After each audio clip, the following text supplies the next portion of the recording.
বুদ্ধং শরণং গচ্ছামি। এই লাইনটি হয়তো আপনি কোনো না কোনো সময় শুনেছেন। জানেন কি এই বাক্যের অর্থ, এর উদ্দেশ্য? বুদ্ধ ধর্মে কি কেবল এর প্রয়োগ, নাকি হিন্দু ধর্মেও? গৌতম বুদ্ধ বৌদ্ধ ধর্মের প্রবক্তা হলেও হিন্দু ধর্মে তাকে ভগবান বিষ্ণুর নবম অবতার মানা হয়। গৌতম বুদ্ধ সন্ন্যাসী হবার পর নতুন একটি ধর্ম প্রচলন করেন, যা বৌদ্ধ ধর্ম নামে পরিচিত। নিবিড় বিশ্লেষণ করলে দেখা যায় বৌদ্ধ ধর্মের অনেকাংশই হিন্দু ধর্মের সাথে সদৃশপূর্ণ।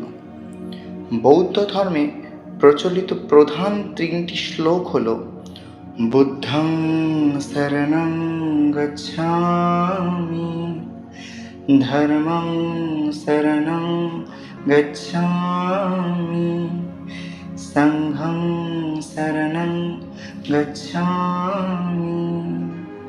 বৌদ্ধ ধর্মাবলম্বীরা এই 3টি শ্লোককে মেনে চলেন। বুদ্ধং শরণং গচ্ছামি অর্থাৎ আমি বুদ্ধের শরণ নিলাম, বোধি লাভ জীবনের মুখ্য উদ্দেশ্য। ধর্মং শরণং গচ্ছামি অর্থাৎ আমি ধর্মের শরণ নিলাম, যে সাধনা দ্বারা সত্য লাভ হয়, আধ্যাত্মিকতার পূর্ণ বিকাশ হয়, তাই ধর্ম।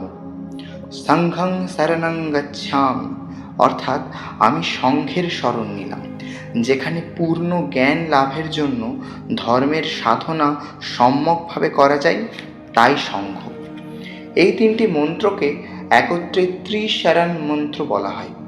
বুদ্ধদেবের দেখানো পথে এই 3টি মন্ত্রকে অনুসরণ করে চলা যেতে পারে। কেবলমাত্র বৌদ্ধ ধর্মেই নয়, হিন্দু ধর্মেও এরকম 3টি পর্যায় লক্ষ্য করা যায়। হিন্দু ধর্মে এগুলিকে যথাক্রমে গুরু, মন্ত্র ও আরাধ্য দেবদেবী রূপে জানা হয়ে থাকে। এরকম আরও তথ্য ও মন্ত্র জানতে চ্যানেলটি সাবস্ক্রাইব করুন ও শেয়ার করুন ভিডিওটিকে। কমেন্ট বক্সে লিখুন আপনি আর কোন বিষয়ে ভিডিও দেখতে ইচ্ছুক। ধন্যবাদ।